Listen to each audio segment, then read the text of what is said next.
নমস্কার, অপর্ণা টেস্টি ওয়ার্ল্ডের সকল দর্শক বন্ধুদের অনেক অনেক স্বাগত। বন্ধুরা, তোমরা বাড়িতে হয়তো অনেকে অনেক রকমভাবেই মাটনের রেসিপি করে খেয়েছো। আজ আমি কিন্তু একেবারে নামমাত্র তেল দিয়ে মাটন রান্না করব। তার জন্য এই যে বাজার থেকে নিয়ে আসা হয়েছে 700 গ্রামের মতো মাটন। আর এইদিকে যে মশলাগুলো, একটা গোটা রসুন থেতো করে নেওয়া হয়েছে, 1 চামচ হলুদ নেওয়া হয়েছে কালারের জন্য, আর ফোড়নের জন্য তেজপাতা, আর হচ্ছে আর এই যে যে রসুনটা, এটা কিন্তু ওই আমন্ড দিস্তাতে আমি থেতো করেছি রসুন। আর এইদিকে ফোড়নের জন্য শুকনো লঙ্কা, তেজপাতা, লং, এলাচ, দারচিনি, গোটা জিরে, এইগুলো দিয়ে আমি ফোড়নটা দেব। আর এই ফোড়নের পাশে যে বাটিটা রেখেছি, সেই বাটিতে আমি রেখেছি কয়েকটা 10টা মতো কাঁচা লঙ্কা মাঝখানে চিড়ে, আর 2-3টে শুকনো লঙ্কা ছোট ছোট করে কেটে নিয়েছি। আর এইদিকে 3টে পেঁয়াজ কেটে নিয়েছি, আর এদিকে 2-3টে আলু বড় করে কেটে নিয়েছি। আর আমার কাছে আদা ছিল না, তো একটুখানি সামান্য পেস্ট ছিল, 1 চামচেরও কম, সেই পেস্টটাই দিলাম। আর এই যে মাটনটা, চলো এবার দেখো, যেহেতু আমি পুরো মশলাগুলোকে ফ্রাই করব না, একদম হাতে মেখে করব, তাই আমি এখানে কড়াই নিয়েছি। যে কড়াইতে রান্না করব সেই কড়াইটাই নিয়েছি। তো কড়াইয়ের মধ্যে যে মাটনটা এনেছি 700 গ্রামের মতো, এখানে তোমরা পরিমাণ মতো তোমাদের নিয়ে নিও, সেটা দিলাম। তারপরে যে দিয়ে দেব আদার পেস্ট, এদিকে দেব রসুন থেতো করে রেখেছি। একেবারে সিম্পলভাবে এইভাবে রান্না করলে কিন্তু একদম কম তেল লাগে। আর কি বলো তো, মাটন এমনিতে একটু হেভি হয়, ফ্যাটি হয়, তো এইভাবে রান্না করলে তেলটা কম লাগে, ক্যালোরিটাও কিন্তু কম হয়ে যায়, খেতেও ভালো লাগে। আর এই যে পেঁয়াজ কুচিগুলো দিয়ে দেব, দিয়ে এবার আমি এর মধ্যে দিয়ে দেব 1 চামচের মতন জিরের গুঁড়ো, আর হাফ চামচের মতো দেবো হচ্ছে ধনের গুঁড়ো। এগুলো দিয়ে দেওয়ার পর এবার এখানটায় আমি দিয়ে দেব স্বাদ অনুযায়ী লবণ। প্রত্যেকটা জিনিস তোমাদের পরিমাণ মতো তোমরা দেবে, কারণ যতটা মাটন হবে ততটাই দিতে হবে, সেই কারণে। এবার আমি এর মধ্যে তেল দেব। কতটুকু তেল দেব? একদম সামান্য পরিমাণ, খুব একটা যে দেব তা না। তার জন্য একটা বড় চামচ নিয়েছি, যাতে বেশি না পড়ে তেল আমার। 1 চামচের মতো তেল দেব, দিয়ে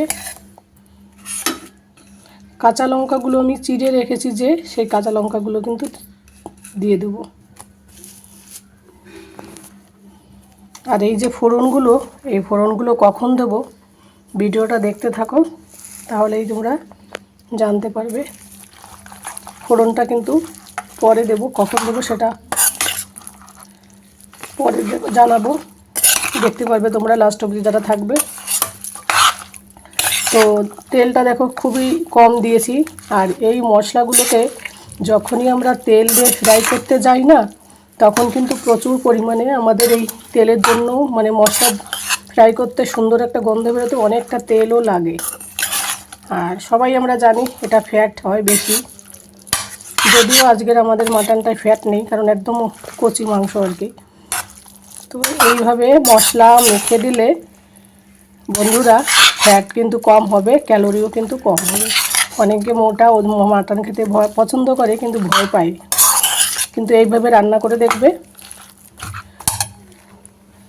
এতে কোনো মানে অতটা অসুবিধা হবে না, পরিমাণ মতো খেলে। এবার আমি যে আলুগুলো কেটে রেখেছি, সেই আলুগুলোও কিন্তু ফ্রাই করব না, কারণ আলু ফ্রাই করতে গেলে আলুতেও কিন্তু এক্সট্রাও যে 1 চামচ তেল দিয়েছি, ওরকম 1 চামচ তেল শুধু আলু ফ্রাই করতেই লাগে। লাল লাল করে আলু ফ্রাই করলে খেতে বেশ ভালো লাগে, কিন্তু এইভাবে রান্না করলেও কিন্তু ভালোই লাগে। দেখো এক্সট্রা কিন্তু তেলেই দেখো কত আছে, এই যে ফ্যাটে মাটনেও কিন্তু 2-1টা পিসে যে এক্সট্রা থাকে তেল। তো এই তেলটা গলে যাবে যখন, না তখন ওই বরাবর হয়ে যাবে, তেল আমার কম হবে না। আমি এইরকম অল্প তেলেই রান্না করব। তো পুরো মাংসটা আমার মাখানো কমপ্লিট হয়ে গেছে বন্ধুরা। এবার জাস্ট কড়াইটা তুলে বসিয়ে দিলেই কিন্তু হয়ে যাবে। তো বন্ধুরা, কড়াইটা এবার আমি গ্যাসে বসিয়ে দেব। আর প্রথমেই গ্যাসটাকে আমি হাই ফ্লেমে করে রেখে দেবো, যাতে মাংস থেকে একটু জল বেরোতে শুরু করে। আর এই আলুটা তোমরা চাইলে পরেও দিতে পারো, তো আমি আগে দিয়ে দিয়েছি। তো আগে দিলে অনেক সময় উপরে পরে তুলে রাখতে হয়, তো পরে আমি তুলে রেখে দেবো, ওই কারণে আগে দিয়ে দিয়েছি, কোনো অসুবিধে নেই। তো যেহেতু মশলাটা মাখবে ওই কারণে আগেই দেওয়া উচিত। তো যাই হোক, তারপরে এই যে ঢাকা চাপা দিয়ে গ্যাস আমি কিন্তু হাই ফ্লেমে করে রেখে দিয়েছি। 5 মিনিট পর আমি আবার এই যে ফিরে এলাম, দেখলাম যে ভিতর নিচের থেকে আবার লেগে গেল কি না। তো নাড়াচাড়া করে দেখলাম যে হালকা জল বেরোতে শুরু করেছে। এখনও কোনো কিছু সেইভাবে কিছুই হয়নি, জাস্ট কড়াইটা গরম হয়ে মাংসটা গরম হয়ে একটুখানি জল বেরিয়েছে। তো প্রথম যেহেতু দিয়েছি যাতে জ্বলে পুড়ে না যায়, ওই কারণে একটুখানি 5 মিনিট পরেই তুললাম। তো এরপর আমি আবার এই মাংসটাকে কিন্তু ঢাকা চাপা দিয়ে রেখে দেবো, দিয়ে এবার আমি 7 থেকে 8 মিনিট পর ফিরে আসবো। আর এই পর্যায়ে যেহেতু মাংসটা পুরো টোটালটা গরম হয়ে গেছে, গ্যাসের ফ্লেমকে একটু মিডিয়াম করে রেখে দেবো। আর যে কোনো কিছু রান্নাতে মানে গ্যাসকে মানে কম করা বেশি করাও কিন্তু একটা ইম্পর্টেন্ট। তো যাই হোক, এবার আমি আবার 10 মিনিট পর মানে 7-8 মিনিট পর ফিরে এলাম। তো এবার এসে দেখে বুঝতেই পারছো অনেকটা জল বেরিয়ে এসেছে, আর হলুদের কালারটা খুব সুন্দর এসেছে। হলুদটা খুবই ভালো, জানো তো, আমি কিন্তু কাশ্মীরি লঙ্কারও ব্যবহার করিনি। তো যাই হোক, অনেকটা জল বেরোলো, এবার আবার একটু নাড়াচাড়া দিয়ে আবার আমি ঢাকা চাপা দেবো। আমরা যদি এই মশলাটাকে ভেজে রান্না করি তাহলে কিন্তু মশলার পরিমাণটাও বেশি মনে লাগে। কেন কি বলো তো, আমরা হয়তো অনেক সময় ভাবি এইটুকু মশলা হলো, এইটুকু মশলা হলো, এই করতে করতে কিন্তু অনেকটা মশলা হয়ে যায়। তো এইভাবে হাতে মেখে যদি এইভাবে যে কড়াইতে রান্না করবে সেই কড়াইতেই যদি এগুলো মেখে রান্না করা হয়, তাহলে কিন্তু তেল, লবণ, গ্যাস সব কিছুই কিন্তু বেঁচে যায়। এখন তো গ্যাসের একটু সমস্যা সবাই জানো, কম বেশি সব জায়গায়। তো এদিকে মশলা কষাতে যে আলাদা একটা এক্সট্রা 15 মিনিটের মতো টাইম লাগে, সেটাও কিন্তু লাগে না, বরং সেই 15 মিনিটের মধ্যে প্রায় মাংসটা হাফ কষানো হয়ে যায়। এবার দেখে বুঝতে পারছো আলুটা কিন্তু আমার একটুখানি সফট হয়েছে, আর মাঝখানে হয়তো 20% কাঁচা রয়েছে। তো এই পর্যায়ে আলুটাকে আমি তুলে নেব, কারণ কি আলুটা অনেক গলে যাবে, অনেকক্ষণ ধরে আবার করতে হবে, যেহেতু জ্বালাতে হবে। তো এবার যে মাটনগুলো রয়েছে এগুলোকে আমি একটু নাড়াচাড়া দিয়ে ভালো করে আর একটুখানি কষিয়ে নেব। আর এই মাটনটাই কিন্তু 2-1টা পিস হালকা চর্বি ছিল, তাছাড়া চর্বি সেরকম নেই বললেই চলে, একদম কচি। তো এই মাংসতে কিন্তু ফ্যাটটাও কম হয় আর খেতেও বেশ ভালো লাগে, আর হালকা পাতলা মশলা দিয়ে গরমের মধ্যে খেতে কিন্তু দুর্দান্ত হয় বন্ধুরা। দেখে নিশ্চয়ই বুঝতে পারছো আমি কিন্তু মশলা জাস্ট একেবারে কমই দিয়েছি বলতে গেলে চলে। তো যাই হোক, এবার আমি আবার ঢাকা চাপা দিয়ে এইভাবে করে বারবার করে দেখে যতক্ষণ না জল না মানে তেল না বেরোবে, যে তেলটা দিয়েছি, তো দেখে বুঝতে পারছো তেলটা কিন্তু বেরিয়ে এসছে, মানে আমার চিকেন থেকে একটা মাটন থেকে একটা গন্ধ বেরিয়ে এসছে। আর মশলাটাও বেশ টেস্টি, মানে দেখে মনে হচ্ছে মানে কষানোটা পুরো কমপ্লিট হয়ে গেছে। যেহেতু কচি মাংস, আর এমনভাবে ঢাকা চাপা দিয়েছি যে বেশি সময় লাগবে না, প্রেশার কুকারও লাগবে না, মানে এতটা নরম হয়ে যায় মাংসটা এইভাবে মানে ঢাকা চাপা দিয়ে রান্না করলে। তো এবার আমি ওই যে আবার একটুখানি নাড়াচাড়া দিয়ে এবার পরিমাণ মতো জল দিয়ে দেবো। জলটাকে একটু হালকা গরম করে নিব, কারণ যে কোনো রান্নায় কিন্তু একটু গরম জল দিলে খেতে দুর্দান্ত হয়। তো বন্ধুরা, অন্য কোনো, আজ তো আমি তোমাদের দেখালাম নামমাত্র তেল দিয়ে মাটনের রেসিপি, অন্য কোনো দিন হয়তো তোমাদের সঙ্গে শেয়ার করব আমি জিরো অয়েলের মাটন রেসিপি, সেটাও খুব জলদি শেয়ার করব। তো আমার রেসিপি চ্যানেলে থাকতে মানে রোজ থাকো, তাহলেই তোমরা দেখতে পারবে। তো দেখো মাটনটা সম্পূর্ণ আমার কষানো হয়ে গেছে, কমপ্লিট, বোঝাই যাচ্ছে লেগে যাচ্ছিলো। তো এই পর্যায়ে আবার একটুখানি ভালো করে নাড়াচাড়া দিয়ে এবার আমি যে জলটা গরম করে রেখেছি সেই জলটার মধ্যে দিয়ে দেবো। আর এই পর্যায়ে যারা যারা এসে লাইক করতে ভুলে গেছে তারা প্লিজ একটা লাইক করে দিও। তোমাদের একটা লাইক কিন্তু আমাকে রেসিপি বানাতে ভীষণ মজা লাগে, মানে ভীষণ খুশি লাগে আর কি, যেটা বলতে গেলে বলে।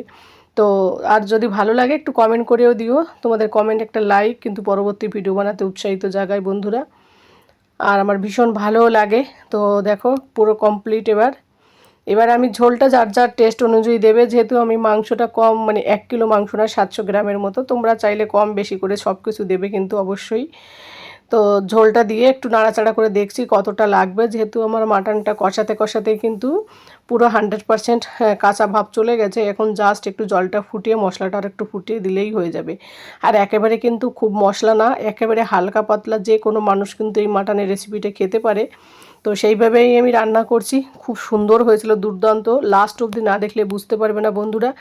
আর এইভাবে তোমরাও যদি একদিন বাড়িতে বানিয়ে দেখো, দেখবে খুব ভালো লাগবে। আর দেখার পর, ভালো লাগার পর অবশ্যই আমাকে এসে জানাবে কেমন লাগছিল তোমাদেরও। তো আমি যে বানিয়েছি সেই কারণে বলছি না, এই মাটনের রেসিপিটা দুপুরবেলা গরম গরম ভাতের সঙ্গে ওই পাতলা রেসিপি প্লাস রাতের বেলা ডিনারের সাথে কিন্তু জাস্ট জমে যাবে। তো ঝোলটা দেওয়ার পর এবার আমি যে আলুগুলো তুলে রেখেছিলাম 20% কাঁচা রয়েছে ভিতরে, সেই আলুগুলো কিন্তু এর মধ্যে দিয়ে দেবো।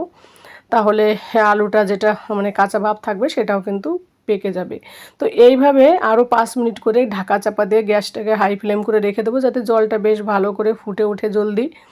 যেহেতু রান্নাটা প্রায় কমপ্লিট, এমনভাবে কষানো হয়েছে যে ঝোল দেওয়ার পর আর বেশি সময় রাখা লাগবে না। তো সেইভাবে আমি কিন্তু করেছি। আর 5 মিনিট পর এবার ঢাকনাটা তুলে দেখলাম যে পুরো জলটা ফুটে উঠেছে। এই পর্যায়ে আমি দুটো রসুন ধুয়ে পরিষ্কার করে রেখেছিলাম, সেই রসুন দুটো দিয়ে দেব। রসুন তো এমনিতে সিদ্ধ হতে খুব একটা সময় লাগবে না, একটু ঝোলের মধ্যে একটু মানে ডুবিয়ে দেব। তারপর আবার ঢাকা চাপা দিয়ে দেবো, গ্যাসকে হাই ফ্লেম থেকে এবার আমি মিডিয়াম করে রেখে দেবো, যাতে আস্তে আস্তে ফুটতে থাকে। তাহলে খেতেও বেশ ভালো লাগবে ঝোলটা। তো আবার ঢাকা চাপা দিয়ে রেখে দিলাম। আর ওই যে আমি যে ফোড়ন দেওয়ার জন্য যে জিনিসগুলো রেখেছিলাম সেইগুলো এখন দেব। তো সামান্য পরিমাণ তেল দিলাম আলাদা একটা প্যান কড়াইতে, দিয়ে ওই যে গোটা লং, এলাচ, গোটা জিরে, শুকনো লঙ্কা, তেজপাতা যতগুলো ছিল সেইগুলো কিন্তু আমি এখন এই ফোড়নটা কিন্তু এই সময় দেব। বন্ধুরা, মাটন তো আমরা সবসময় যে কোনো কিছুতে প্রথমেই ফোড়ন দিয়ে রান্না করি, কিন্তু একটুখানি লাস্টের দিকে ফোড়ন দিয়ে রান্না করবে, এর যে একটা সুন্দর গন্ধ বেরোয়, এই গন্ধেতে কিন্তু পুরো মাংসটা খেতে দুর্দান্ত হয়। আর এক থালা ভাত এমনিতেই খাওয়া হবে, এত সুন্দর একটা গন্ধ বেরোবে এইভাবে রান্না করলে, এইভাবে ফোড়নটা দিলে। এই মাংস রান্নাটা এই ফোড়নটাই কিন্তু বিশেষত্ব। তেল কিন্তু জাস্ট নামে মাত্র দিয়েছি, দিয়ে দেখো ফোড়নটাকে বেশ ভালো করে লাল লাল করে ফ্রাই করেছি। আর ওই যে শুকনো লঙ্কাগুলো কেটে রেখেছি সেগুলোও দিয়ে দিয়েছি এর মধ্যে। সবগুলো ভালো করে দেওয়ার পর এবার আমি ওই যে মাংসতে যে ঝোলটা যে ফুটে উঠেছে এই পর্যায়ে আমি ওই সময়ই কিন্তু ওই যে ফোড়নটা ভেজে রেখেছি ওই ফোড়নটাই কিন্তু এখন আমি দিয়ে দেবো, যেহেতু আমার মাংসটা প্রায় কমপ্লিট। আর এই যে একটুখানি ফোড়নটা দিলাম, এই ফোড়নের গন্ধটায় শুকনো লঙ্কা, এই যে গরম মশলার গুঁড়োর যে মানে গোটা গরম মশলা যে ভেজে দিয়েছি, এর গন্ধটা বেশ ভালো লাগবে। তো একটু নাড়াচাড়া দিয়ে এখন আমি এই জন্য ঢেকে রেখে দেবো, একটু খালি ভালো করে একটু মিশিয়ে নেব। আর দেখো যে তেল যে খুব একটা দিয়েছি তাও কিন্তু না, ফ্রাই করার সময় ফোড়ন ফ্রাই করার সময় হাফ চামচ তেল দিলেই কিন্তু হয়ে যাবে, ছোটো চামচের। তো মিশিয়ে দিয়ে আবার আমি এইভাবে ঢাকা চাপা দিয়ে কিছুক্ষণ এইভাবে আবার রেখে দেব। তো কালারটা কত সুন্দর এসেছে, কোনো মানে মশলা মিক্সিতে গ্রাইন্ডেও আমি কিন্তু করিনি, তবুও কিন্তু কালারটা কত সুন্দর এসেছে, কোনো কাশ্মীরি লঙ্কার গুঁড়ো দেওয়া হয়নি। তো বন্ধুরা, এইভাবে আরও 7 মিনিটের মতো রাখবো, রেখে ঢাকাটা তুলে দেখে বুঝতে পারছো কালারটা পুরো চেঞ্জ হয়ে এসছে। আর মাংসর ঝোলটাও একটুখানি হালকা গ্রেভি গ্রেভি ভাব এসেছে, যদিও আমি এটা একটু হালকা পাতলা করে রান্না করব। তো দেখো এবার সবশেষে আমি এই যে দিয়ে দিলাম ধনের পাতা ছোটো ছোটো করে কেটে রেখেছিলাম। আর এর সাথে দিয়ে দেব বাড়িতে বানিয়ে রাখা এই গরম মশলার পাউডার হাফ চামচের মতো দিয়ে এবার আমি সঙ্গে সঙ্গে গ্যাসটাকে বন্ধ করে দেবো। কারণ ধনেপাতাটা দেওয়ার পরে গ্যাসটা বন্ধ থাকলে ওই যে গরম ঝোলটা থাকে ওটাতে কিন্তু ধনেপাতাটা সিদ্ধ হয়ে যাওয়ার বেশ একটা সুন্দর গন্ধ বেরোয়, খেতেও ভালো লাগে। আর ঝোলটাও দেখো কত সুন্দর হালকা পাতলা ঝোলও হয়েছে, খেতেও অসাধারণ হয়েছিল বন্ধুরা। তো রেসিপিটি প্রায় শেষ। যদি তোমাদের কোথাও কোনো অংশ ভালো লাগে অবশ্যই আমাকে কমেন্ট করে জানিও, এবং বাড়িতে এইভাবে তোমরা হেলদিভাবে মাটনের রেসিপি রান্না করে দেখতে পারো। আশা করি সবাই কিন্তু খুব মজা করে খাবে বন্ধুরা। তো পুরো গ্যাস বন্ধ করে দিয়েছি, এবার আমি একটা পাত্রে তুলে নেব। কত সুন্দর এসেছে, আর কোথাও কিন্তু তেল ভেসে নেই মাটনটায়। অনেকে রান্না করে দেখি অনেক তেল ভেসে ওঠে উপর দিয়ে, কিন্তু ওটা কিন্তু আমাদের স্বাস্থ্যের খেতে হয়তো ভালো হয়, এটাও যে খারাপ হবে তা না। তারপর ওটা কিন্তু শরীরের স্বাস্থ্যকর কিন্তু হয় না। তাই এরকম কম তেলে রান্না করে অবশ্যই তোমরা আমার মতো করে ট্রাই করতে পারো, আশা করি ভালো লাগবে। তো বন্ধুরা, রেসিপিটি এখানে শেষ করছি, দেখা হবে পরবর্তী রেসিপিতে। টাটা।